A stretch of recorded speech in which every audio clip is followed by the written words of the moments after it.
ትነቃላችሁ። ዋጋው እንደገና ጨምሯል። ዜናው የባሰ ሆኗል። ጓደኛችሁ ሀገር ጥሎ ሄደ።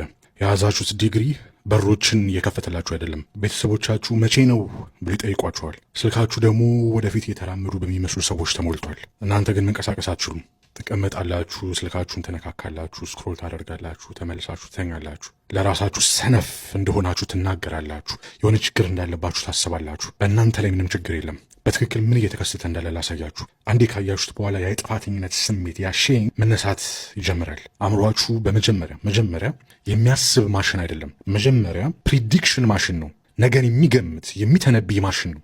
በእያንዳንዱ ሰከንድ እናንተ ሳታዙት ቀጥሎ ምን እንደሚፈጠር ለመገመት ይሞክራል። ዓለምን ይታዘባል።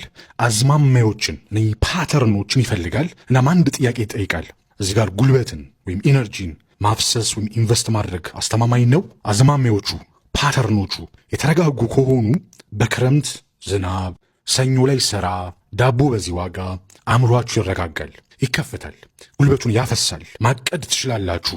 ነገሮችን መጀመር ትችላላችሁ። ከአንድ ዓመት በኋላ ያለውን ሕይወት መገመት ትችላላችሁ። ነገር ግን አዝማሚያዎቹ ከተሰበሩ፣ ፓተርኖቹ ከተሰበሩ የዳቦ ዋጋ በአንድ ወር ውስጥ እጥፍ ቢሆን፣ ጦርነት ቢመጣ፣ ሥራው ቢጠፋ፣ ሕጎቹ ቢቀየሩ አእምሯችሁ አንድ የተለየ ነገር ያደርጋል። ጉልበት ማፍሰሱን ኢንቨስቲንግ ያቆማል። ይሄ ደግሞ የሚሆነው አእምሯችሁ ደካማ ስለሆነ አይደለም፣ በትክክል እየሰራ ስለሆነ ነው እንጂ መገመት የማይችል ፕሪዲክሽን ማሽን ጉልበቱን ወደ ኋላ በመሳብ ራሱን ይጠብቃል። ይሄ ነው ፍሪዝ ወይም ድንዛዜ ወይም መቆም ወይም ፓራሊሲስ የሚባለው። ፍሪዙ ስንፍና አይደለም። ፍሪዙ ማለት ኢንቴሊጀንሳችሁ አካባቢው ያልተረጋጋ መሆኑን ተረድቶ ማየት ለማይችለው የወደፊት ጊዜ ጉልበቱን ለመስጠት አሻፈረኝ ማለቱ ነው። ይህን ደግማችሁ አዳምጡት።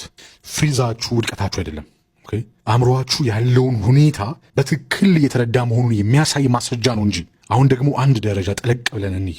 በአካባቢያችሁ ያላችሁት እናንተ ብቻ አይደላችሁም። በዙሪያችሁ ያለ እያንዳንዱ ሰው የራሱ የሆነ ነርቨስ ሲስተም አለው። ይህንን በቀላሉ ልግለጽላችሁ።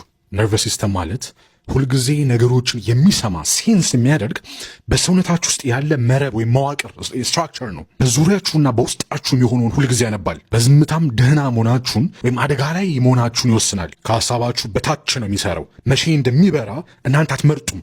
እሱ ሁልጊዜም ክፍት ነው። አብዛኛው ሰው የማያውቀው ክፍል ደግሞ ይሄ ነው። ነርቨስ ሲስተማችሁ ዓለምን ብቻ አይደለም የሚያነበው፣ ሌሎች ሰዎቹንም ያነባል። ባጠገባችሁ ያለው ሰው ሲረጋጋ ሰውነታችሁ ያውቀዋል። አተነፋፈሳችሁ ይረጋጋል፣ ትዝናናላችሁ።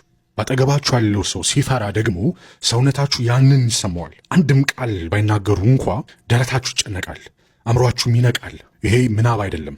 የሰው ልጅ ለሺህ ዓመታት በሕይወት ሊቆይ የቻለው በዚህ መንገድ ነው፣ በዙሪያው ያሉ ሰዎችን ሁኔታ ከቃላት በበለጠ ፍጥነት በማንበብ።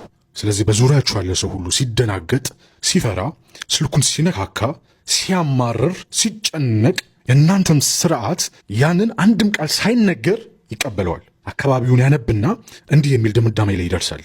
አካባቢው አስተማማኝ አይደለም። ስለዚህ እናንተ ግላዊ ሁኔታ ትንሽ መውጫ ቀዳዳ፣ ትንሽ የሆነች አይነት ኦፕኒንግ ቢኖረው እንኳ አእምሯችሁ አይታመነውም። ምክንያቱም በዙሪያችሁ ያለው ሁኔታ አንድ ምልክት ወይም ሲግናል ደጋግሞ እየላከ ነው። ቆይ፣ ጉልበትን አታውጣ፣ ዱኖት ኢንቨስት፣ ራስን አታጋልጥ። በሚፈራርሱ ስርዓቶች ወይም ሲስተምስ ውስጥ ያሉ ሰዎች ከአንድ ዓመት በፊት ከነበራቸው አስተሳሰብ ይልቅ አሁን የሚያስቡት አስተሳሰብ እየቀነሰ የሚሄደው ለዚህ ነው። ይሄ የተረጋገጠ ፋይንዲንግ ነው። ባይዘዌ ኢንቴሊጀንሳቸው ቀንሶ አይደለም፣ አእምሯቸው ጉልበቱን እየቆጠበ ነው። ህጎቹን በየቀኑ ለሚቀየር ዓለም ጉልበቱን አሳልፎ ለመስጠት ፈቃደኛ አይደለም። አንዳንዴ በዚህ አይነት ሁኔታ ውስጥም ስትሆኑ ማሰብ የተሰናችሁ አይደለም። ነገሮችን ማየት ሲያቅታችሁ፣ አእምሯችሁ መስራት ሲያቅተው ምናምን እናንተ ጥንቃቄ እያደረጋችሁ አእምሯችሁ ጥንቃቄ እያደረገ ነው። እሺ፣ አሁን ደግሞ ትልቁን ሚስጥር ልንገራችሁ። ድንዛዜው፣ ፍሪዙ ማንም የማይጠቅሰው ዋጋ ያስከፍላል። አእምሯችሁ ለወደፊት ጊዜ ወይም ለፊውቸራችሁ ጉልበት ማፍሰስ ሲያቆም እድሎች ሲመጡ የምትለዩበትን የውስጥ መዋቅር ወይም ስትራክቸር መገንባቱንም ያቆማል። ምክንያቱም እድል ወይም ኦፖርቹኒቲ መቼም ቢሆን በግልጽ እኔ እድል ነኝ ብሎ አይመጣም። ሁልጊዜ ሲመጣ በጣም በደካማ ምልክት ነው።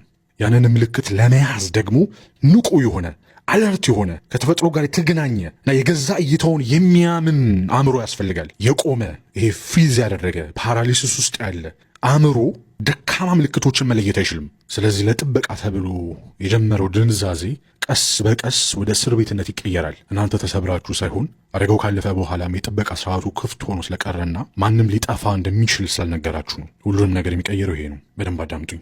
ፍሪዙ የእናንተ መጥፎ ባህሪ አይደለም። ይሄ ፍሪዝ የቆይታ ሁኔታ ነው፣ ስቴት ነው።